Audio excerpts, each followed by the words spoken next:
Students, आज की हमारी क्लास का जो टॉपिक है वो है measurement of lowering of vapour pressure by Ostwald and walker dynamic method. Ostwald तथा वाकर की गतिक विधि द्वारा वाष्प दाब में अवनमन का निर्धारण किस तरीके से किया जाता है उसके बारे में हम पढ़ेंगे।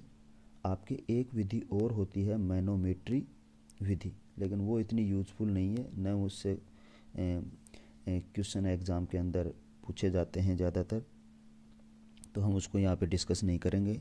हम ओस्टवाल्ड तथा वाकर विधि को ही डिस्कस कर रहे हैं, जिसमें से एग्ज़ाम में क्वेश्चन आते हैं, कंपटीशन एग्ज़ाम में भी काफ़ी बार क्वेश्चन पूछे जाते हैं। तो देखिए उसमें क्या होता है। मैंने यहाँ पे एक सेटअप आपको दिखा रखा है ओस्टवाल्ड तथा डायनेमिक गतिक विधि का। पूरा डायग्राम क्या है, पहले मैं आपको डायग्राम समझा देता हूँ ताकि इसको समझना थोड़ा सा इजी हो जाएगा। कौन सी चीज़ कहाँ पे है, क्या है, उसके बारे में हम देख लेते हैं। देखिए यहाँ पे एक बीकर ले रखा है मैं एक अलग पेन से मैं उसको हाईलाइट करता जाता हूँ, आप साथ के साथ उसको समझते जाना। देखिए ये मैंने एक बीकर ले रखा है, ये रहा, ये मैंने एक बीकर ले रखा है। उस बीकर में 4 बल्ब दिखा रखे हैं, 1 2 3 और 4। ये मैंने 4 बल्ब इसमें दिखा रखे हैं, और जो पहला जो सेट है उसको मैंने ए नाम दे दिया है, और जो दूसरा सेट है उसको मैंने बी नाम दे दिया है, ठीक है। और जो पहला जो बल्बों का जो समुच्चय है उसमें मैंने किसको भर रखा है, सॉल्यूशन को, विलियन को भर रखा है, विलियन को भर रखा है। और जो विलियन का जो वाष्प दाब है उस वाष्प दाब को मैंने एक नोटेशन दे दिया PS, vapour pressure of solution, PS। पिछली जो क्लासें हमारी हुई थी उन क्लासों के अंदर मैंने बता रखा है PS क्या है, P नोट क्या है, तो आप वहाँ से एक बार वीडियो देख लीजिएगा, वहाँ से आपको समझ में आ जाएगा। और जो दूसरा सेट है बल्बों का उसके अंदर मैंने शुद्ध विलायक को, प्योर सॉल्वेंट को, शुद्ध विलायक को फिल कर रखा है, जिसका वाष्प दाब होता है P नोट। प्योर के लिए वाष्प दाब क्या मान रखा है हमने, P नोट। और ये जो दोनों सेट हैं बल्बों के, ये एक यू ट्यूब के द्वारा आपस में जोड़ दिए जाते हैं। ये है यू ट्यूब, ये जो मैंने दिखा रखी है, इस यू ट्यूब के द्वारा ये आपस में जोड़ दिए जाते हैं ताकि वेपर एक बल्ब से दूसरे बल्ब में जा सके, ठीक है। ये तो हो गया यहाँ तक का काम। उसके बाद में ये जो लास्ट वाला जो बल्ब है, ये वाला, इस बल्ब को भी मैंने एक यू ट्यूब के द्वारा दूसरी यू ट्यूब से जोड़ दिया है। उस यू ट्यूब में मैंने निर्जल कैल्शियम क्लोराइड को फिल कर रखा है। निर्जल कैल्शियम क्लोराइड क्यों ले रखा है, क्योंकि निर्जल कैल्शियम क्लोराइड क्या करता है, अगर एयर में थोड़ी बहुत भी नमी होती है, मॉइस्चर होती है, तो उसको क्या करता है, एब्जॉर्ब कर लेता है, ठीक है, और फिर बाद में ड्राई एयर को पास होने देता है। तो देखिए यहाँ पे ड्राई एयर बाद में पास हो रही है, कोई थोड़ी बहुत मॉइस्चर है, उस मॉइस्चर को ये एब्जॉर्ब कर लेगा और ड्राई एयर इधर से होके बाहर निकल जाएगी। इस यू ट्यूब को एक थर्मोस्टेट, ताप स्थायी में रख देते हैं, थर्मोस्टेट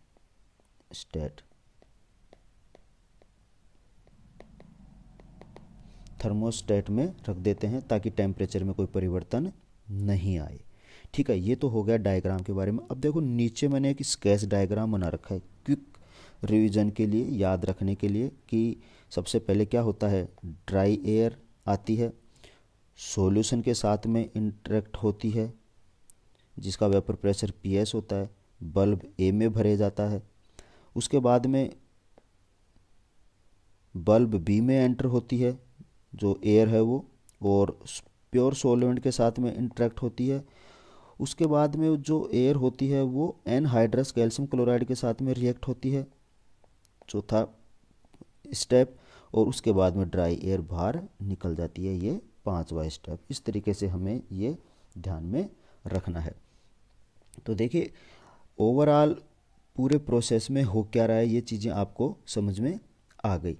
अब देखो यहाँ पे होता क्या है, यहाँ पे सबसे पहले जो ड्राई एयर होती है वो ड्राई एयर बल्ब ए के सेट में प्रवेश करती है तथा विलयन के साथ में इंटरेक्ट होती है। तो विलयन की जो वाष्प होती है उस वाष्प के साथ में ये जो शुष्क वायु होती है ये संतृप्त हो जाती है और विलयन के वाष्प को अवशोषित कर लेती है। विलयन की अवशोषित वाष्प की मात्रा उस ताप पर विलयन के वाष्प दाब के समानुपाती होती है। विलयन के वाष्प दाब के समानुपाती होती है। विलयन का वाष्प दाब क्या मान रखा है मैंने, पीएस। तो जो अवशोषित वाष्प की मात्रा है वो किसके समानुपाती हो जाएगी, पीएस के समानुपाती हो जाएगी। या मैं कह सकता हूँ कि विलयन के भार में कमी पीएस के समानुपाती होगी। अब एक चीज़ बताइए, ड्राई एयर जब बल्ब ए में एंटर हो रही है, ठीक है, वहाँ पे वो सैचुरेट होगी। तो सैचुरेट होगी तो किसके साथ में सैचुरेट हो रही है, सॉल्यूशन के साथ में सैचुरेट है। तो सॉल्यूशन की कुछ मात्रा को क्या करती है, वो अवशोषित कर लेती है और नम हो जाती है, मॉइस्चर हो जाती है। तो जो अवशोषित जो मात्रा है वो किसके समानुपाती होती है, पीएस के समानुपाती होती है।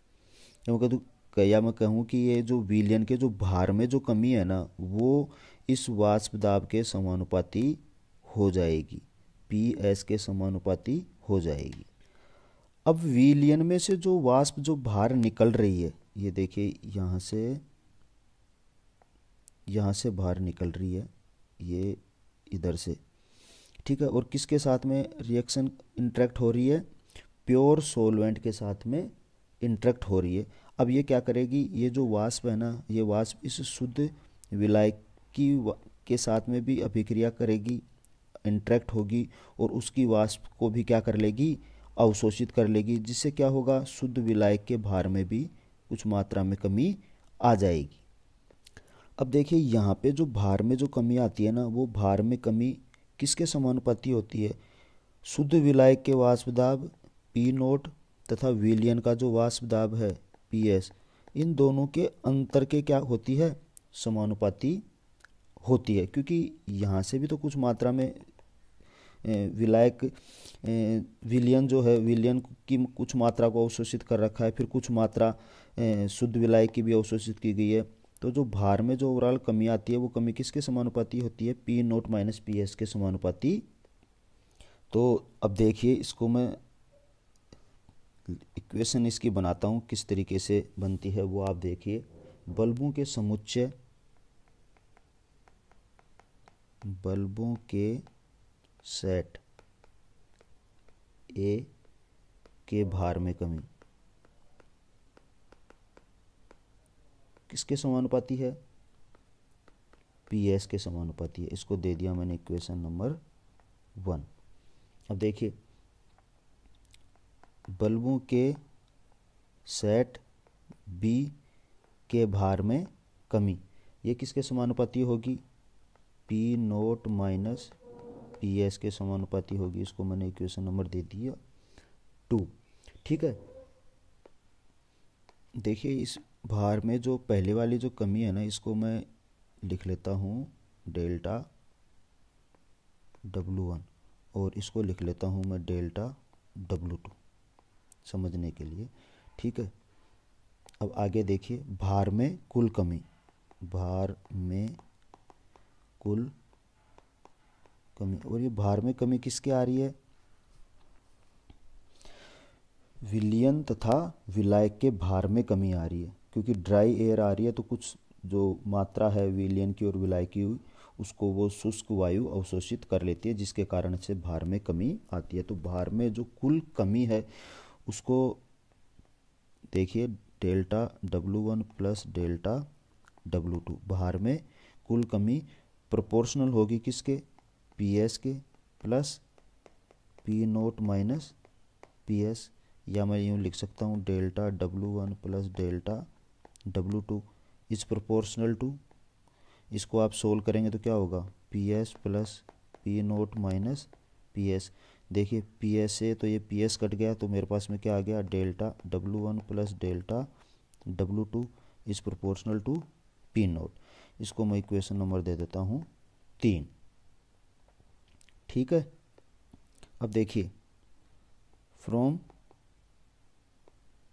इक्वेशन 2 एंड 3, इक्वेशन 2 और इक्वेशन 3 से देखिए मैं क्या लिख सकता हूँ, P note minus P S upon P nought बराबर delta W2 upon delta W1 plus delta W2। यहाँ तक बताइए समझ में आया या नहीं। क्या किया मैंने, इसमें इसका भाग दे दिया, ठीक है, तो ऊपर डेल्टा W2 और नीचे ये दोनों आ जाएंगे यहाँ पे। तो ये एक इक्वेशन हमें मिल गई, ये एक इक्वेशन हमें मिल गई। इसको मैं डब्बे में बंद कर लेता हूँ। अब देखिए यहाँ डेल्टा W क्या है, बल्ब B के भार में कमी, और ये क्या है, कुल भार में कमी। और P note minus P S upon P note आपको पता है क्या होता है, ये होता है एक्स सोल्यूट। एक्स, एक मिनट इसको अलग से लिख लेते हैं। देखिए आगे इसको इक्वेशन नंबर नाम दे दीजिए एक बार, equation number 4।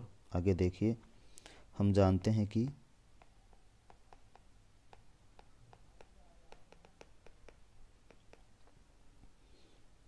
P note minus P S upon P note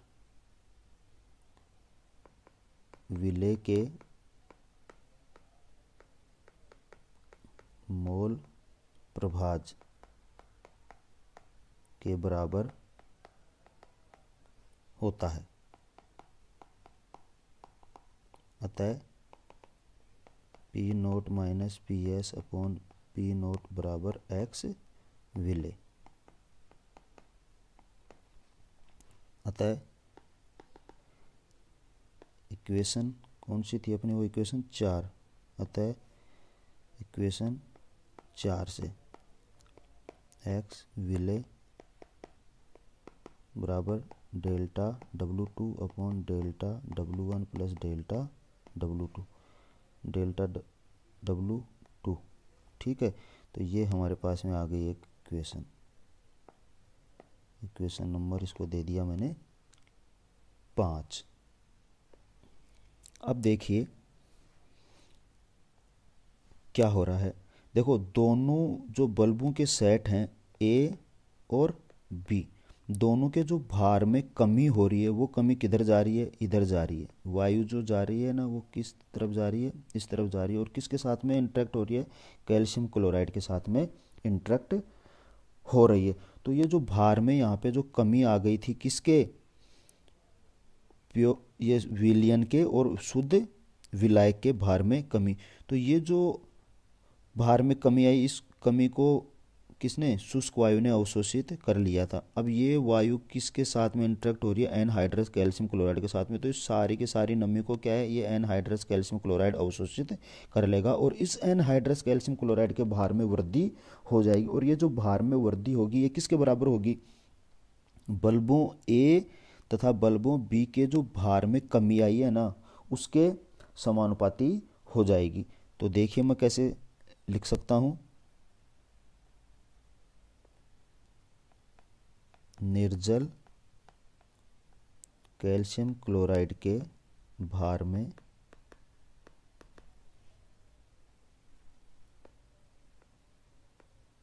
वृद्धि is proportional to P not. अब ये देखिए पी नोट कैसे आया, इसको मैं इक्वेशन नंबर 6 दे देता हूँ। देखिए पी नोट क्या है, यहाँ पे कुल भार में कमी, delta W1 plus delta W किसके प्रोपोर्शनल है, पी नोट के। और ये जो भार में जो कुल कमी आई है delta W1 plus delta W2, यही भार में वृद्धि किसके हो जाएगी, निर्जल कैल्शियम क्लोराइड के। तो इसलिए मैंने यहाँ पे पी नोट को लिख दिया है और इसको इक्वेशन नंबर दे दिया मैंने। अब देखिए समुच्चय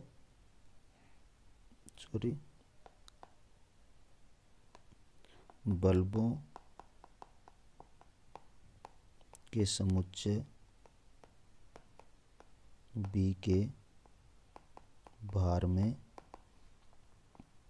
कमी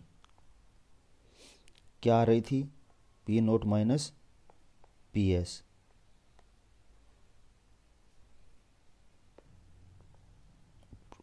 P note minus P S, ठीक है। और निर्जल कैल्शियम क्लोराइड के भार में वृद्धि कितनी आ रही है, पी नोट। तो ये जो है इसको मैंने इक्वेशन नंबर कितना दिया था उस टाइम पे, 2। तो मैं डायरेक्ट, आप अगर इस लाइन को नहीं भी लिखना चाहें तो कोई बात नहीं, आप सीधा लिख सकते हैं फ्रॉम इक्वेशन 2 एंड 6। क्या हो जाएगा,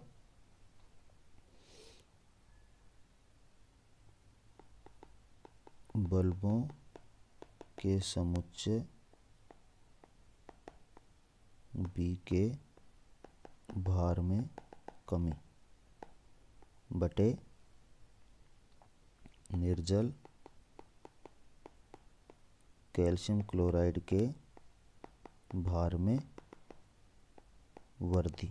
अभी प्रोपोर्शनलिटी का साइन तो हट जाएगा जब एक दूसरे को डिवाइड करेंगे, तो ये आ जाएगा मेरे पास में P note minus P S upon P note, और इसको इक्वेशन नंबर दे दूंगा मैं 7। देखिए इस प्रकार से ये जो विधि है उसके द्वारा हम वाष्प दाब में अवनमन को ज्ञात कर सकते हैं। ये है आपके सामने वाष्प दाब में अवनमन, P note minus P S upon P nought, इसी को कहते हैं वाष्प दाब में अवनमन। ये हम पहले पढ़ चुके हैं, वाष्प दाब में अवनमन, ठीक है।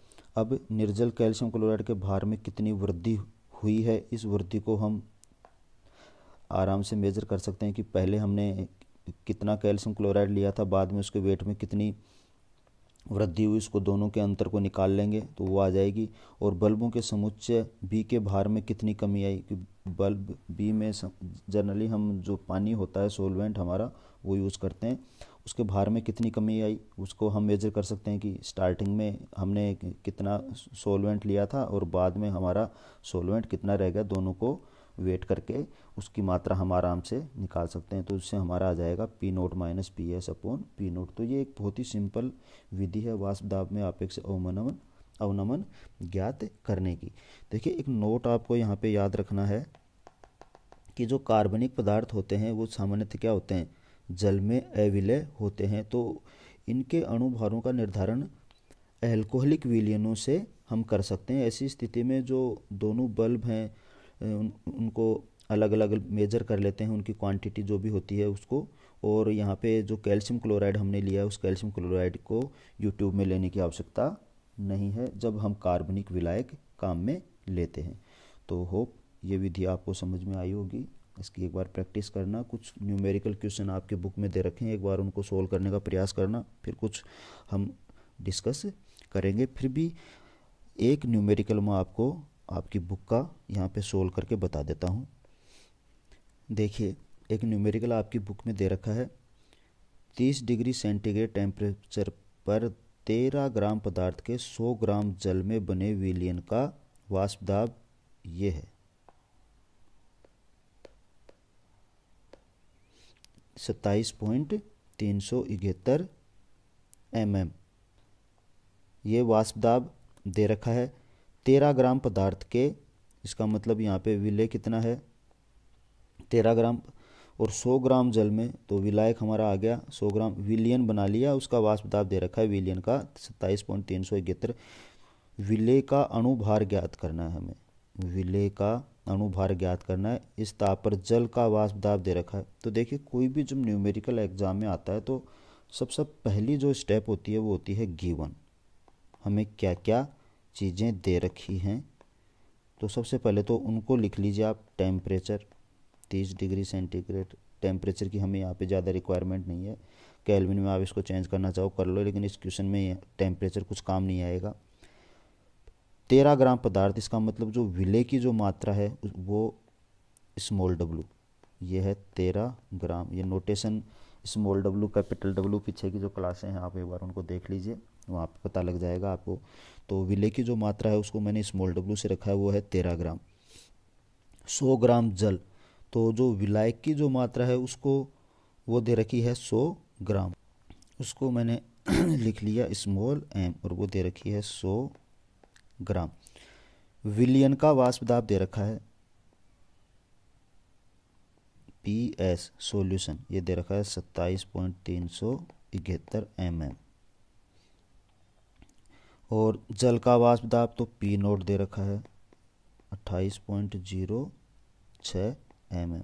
देखिए ये सारी चीज़ें आपको दे रखी हैं। अब हमारे पास में फॉर्मूला क्या है ये सब ज्ञात कर, वो तो पूछा क्या है, पहले तो एक चीज़ वो लिख लेनी है।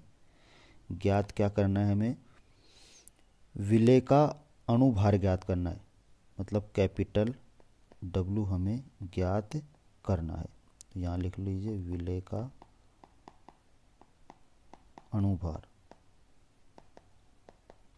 अब इन सब के लिए अपने पास में फॉर्मूला क्या है, फॉर्मूला ये है कि वाष्प दाब में जो आपेक्षिक अवनमन है P note minus P S upon P note, ये बराबर होता है एक्स सोल्यूट के। ये फॉर्मूला हमें पता है, तो अब मैं आराम से इसको निकाल लूँगा, P note minus P S upon P note, और जो एक्स सोल्यूट है, एक्स क्या होता है, मोल प्रभाज, किसके, विलेय के मोल प्रभाज। तो ये जो एक्स विलेय लिख रखा है मैंने, इसको मैं कैसे लिख सकता हूँ, देखिए विलेय के मोल बटे कुल मोल, ठीक है। तो P note minus P S upon P nought बराबर विलेय के मोलों को मैं लिखता हूँ एन, और कुल मोल तो एन कैपिटल एन। ये कैपिटल एन किसके लिए ले रखा है मैंने, विलायक के लिए। तो ये मेरे पास में फॉर्मूला आ गया। अब जो स्मॉल एन है, मोल क्या होता है, ग्राम्य मात्रा, विलेय की ग्राम्य मात्रा अपॉन विलेय का अणुभार अपॉन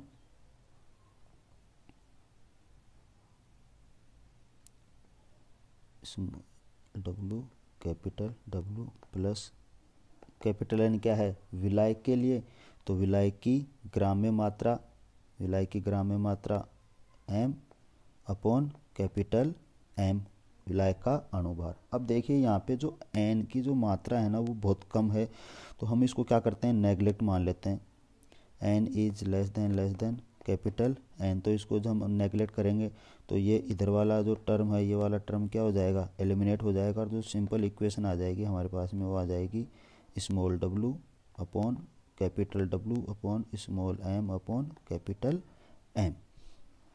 तो सिंपल मैं लिख सकता हूँ P note minus P S upon P nought बराबर small w upon capital W। ये देखिए ये इक्वेशन आ जाएगी। आपको इतने तामझाम याद रखने की ज़रूरत नहीं है, आपको सिर्फ ये वाला फॉर्मूला याद रखना है, P note minus P S upon P nought X विलेय। बाकी फिर ये सब आप अपने आप डेराइव कर सकते हो, कोई दिक्कत नहीं है।